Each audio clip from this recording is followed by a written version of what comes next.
Olá, seja bem-vindo a Atenas. Sou Rogério Magela. No dia de hoje, 14 de novembro de 2013, irei fazer um resumo sobre o que denominamos Software Model Generation. Existe uma outra apresentação de mais de 1 hora de duração, dividido em 7 partes. Eu resolvi fazer esse resumo para aqueles que querem pegar a ideia rapidamente. Quem tiver interesse, depois dessa apresentação, e quiser aprofundar essas questões, pode passar para esses outros vídeos. Eu, obviamente, sugiro assistir os outros vídeos, mas enfim, depende do seu tempo. Vamos lá. Software Model Generation visa explicitar as principais características e funcionalidades de um software antes dele ser construído. Na verdade, estamos falando do conceito de pré-projeto, ou mini projeto, ou o nome que se dê na sua empresa ou organização para caracterizar aqueles software que vão ser ainda construídos. Nós entendemos que no início de um software, nossa área de incerteza ainda é grande. E como a área de incerteza é muito grande, há uma necessidade de uma compreensão e de uma aplicação de algumas técnicas diferentes para que a gente consiga ganhar clareza e foco e aí sim passar a aplicar um processo de desenvolvimento. Então, sobre esse enfoque e ponto de vista, o processo de desenvolvimento começa somente depois da clareza e foco, como pode ser visto no slide. Antes disso, nós temos que aplicar algumas técnicas. Acreditamos que as técnicas aplicadas hoje em engenharia de software são insuficientes para gerar essa compreensão e simulações de protótipo da melhor forma, ou seja, levando em consideração as principais variáveis. Esse conceito ele deriva do impressionante livro do Alexander Osterwald, denominado Business Model Generation. Toda a nossa fonte está nesse livro, só que ele é um livro para a área de negócio. E o grande problema foi como eu apresento a minha empresa em 10 minutos para um investidor que tem $1 milhão para investir na minha empresa. Ou seja, eu tenho que falar da minha empresa, todo o funcionamento da minha empresa, apenas 10 minutos, da melhor forma, deixando aquilo que é essencial e fundamental para o entendimento do investidor. Para a nossa área também, o processo que foi definido lá para o Alexander e mais de 1.200 ou 1.400, não me recordo, coautores, é isso mesmo, teve esse número de coautores, é um processo muito forte, baseado em modelagem, não em diagramação visual, ou seja, existe semântica entrelaçada entre os componentes que pertencem ao Software Model Generation. Enfim, o nosso objetivo, o resultado, o produto gerado, o artefato gerado do Software Model Generation é o que é denominado Canvas, ou quadro do software. O nosso quadro do software, como pode ser visto, ele é composto de algumas partes, e essas partes que são fundamentais e que temos que descobrir na fase de pré-projeto. A ideia é usar o conceito de modelagem, ou seja, todos esses elementos estão entrelaçados entre si, todos causam o outro elemento. Portanto, não é uma diagramação visual, onde simplesmente a gente vai escrever texto em cada elemento desse, deixando um outro elemento completamente descoberto ou sem qualquer conexão causal, como muita gente faz requisito e análise de sistema atualmente ainda, né? Solta um caso de uso, define história, nada está ligado com nada, ou seja, isso é diagramação visual, não é modelagem. Mas eu prometi que esse slide ia ser rápido, então não vou entrar nesses detalhes. Temos que definir qual é o segmento de clientes do nosso software alvo, temos que definir qual é o seu contexto, em que contexto, um corte de contexto onde ele está situado, temos que definir uma proposta de valor para cada segmento de clientes, temos que definir uma arquitetura, tanto de software, sob o ponto de vista de subsistemas e as suas dependências, como também sob o ponto de vista de sistema, que seria a infra necessária, distribuição de servidores, servidor de aplicação, mais a visão de deployment ou distribuição, que é se vai rodar no mobile, se vai rodar no desktop, se vai rodar na web, enfim. A proposta de valor é aquilo que o nosso software proporciona. Sem proposta de valor não existe software. Para que vai construir um software se ele não agrega valor? As atividades-chave representam o nosso processo de desenvolvimento. É aqui nessas atividades-chave que a gente vai definir que o processo vamos usar de forma personalizada. Definir que vai usar métodos ágeis, Scrum, o RUP é muito abstrato. Tem que definir um método personalizado. Se ele puder ser um método baseado num método certificado, como o IPS CMMI, seria melhor.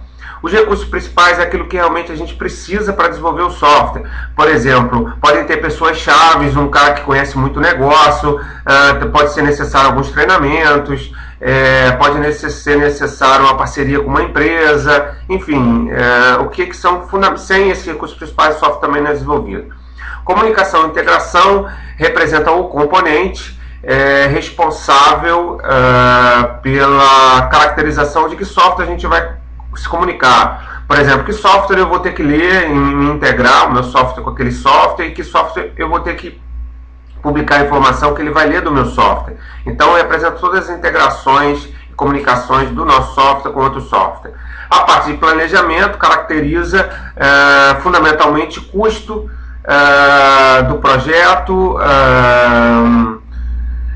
análise de risco e cronograma. São esses três elementos que estão dentro de um planejamento. O cronograma é só do ponto de vista de PMI, PMBOK, ou seja, não é ainda dividido em histórias, em métodos ágeis, nada disso. A parte de inteligência competitiva representa o componente onde temos que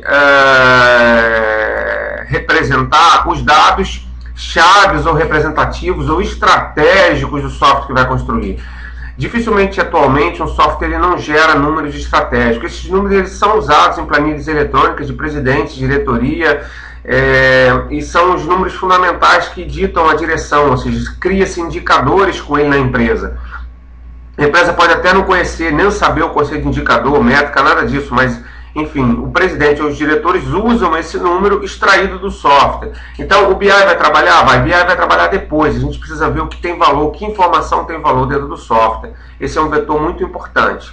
Esses são nove componentes do nosso quadro de software, ou canvas do software, como você queira chamar. É importante colocar que esse canvas, ou quadro do software, também pode ser aplicado a softwares antigos, e é isso que a gente espera. Espera que os softwares antigos sejam mapeados nesses 9 componentes. E se espera também que essa modelagem, que essa visão do quadro do software, ela permite que empresas se comuniquem entre si, troquem informações entre si, ou novos funcionários ou novos empregados entendam rapidamente o que é um software que vai ser construído, ou um software que já existe, porque ele agrega valor e semântica. Então, como a OML define um modelo de análise e projeto, a gente pode entender esses 9 componentes como um modelo ou uma linguagem que vai nos permitir, de maneira entre empresas, ter uma linguagem comum. E é importante que o pessoal da área de negócio também já conhece esses 9 componentes, sobre a visão deles. Então, finalmente, a gente vai conseguir mostrar para o presidente, o diretor ou alguém que paga as contas, uma visão onde ele entenda.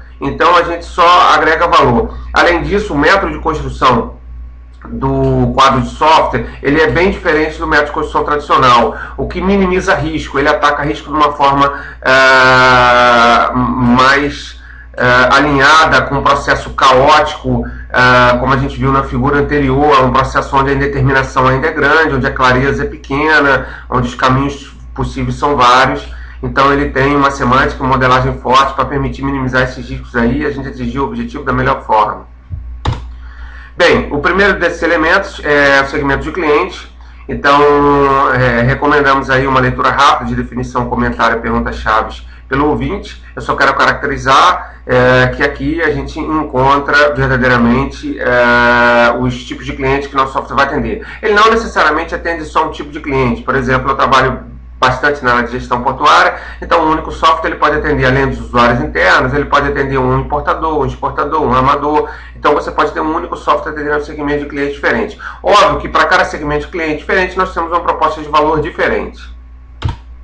Então a proposta de valor é aquilo que o sistema proporciona, aquilo que ele é capaz de fazer. Ele entrega valor a um segmento de cliente específico. Se o nosso software atende vários segmentos de cliente, ele vai ter várias propostas de valor, uma para cada segmento de cliente. Sem proposta de valor não existe porquê do software.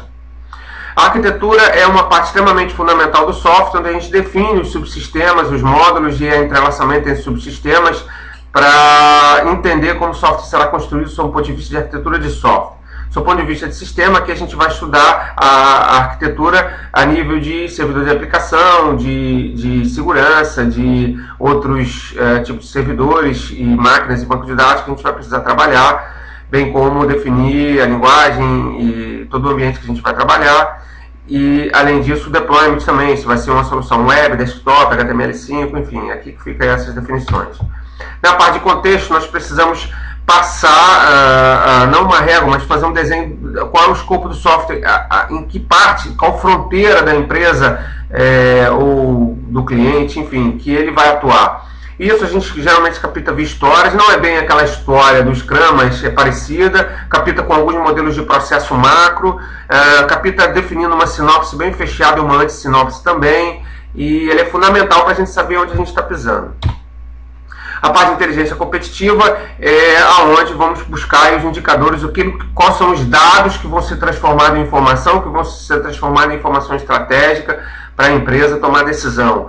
É importante chegarmos a esses dados nesse início, porque ele é um vetor que muda o eixo daquele novo componente. Então, não podemos deixar isso para o final, geralmente isso é deixado para o final, mas não podemos deixar.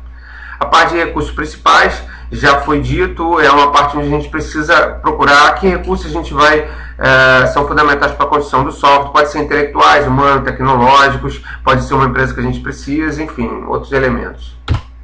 A parte de atividades chaves é uma parte bem conhecida, onde a gente vai definir e personalizar o processo de desenvolvimento que a gente vai trabalhar. Como já foi dito, não é suficiente dizer que a gente vai trabalhar com Rup, Scrum ou qualquer outra visão desse tipo. A gente precisa personalizar um processo. Um processo ele precisa ser personalizado para um projeto, para uma equipe que vai se trabalhar.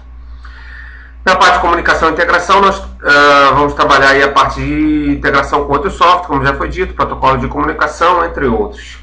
É extremamente fundamental também essa comunicação e integração com outros softwares. Isso também, às vezes, é relegado.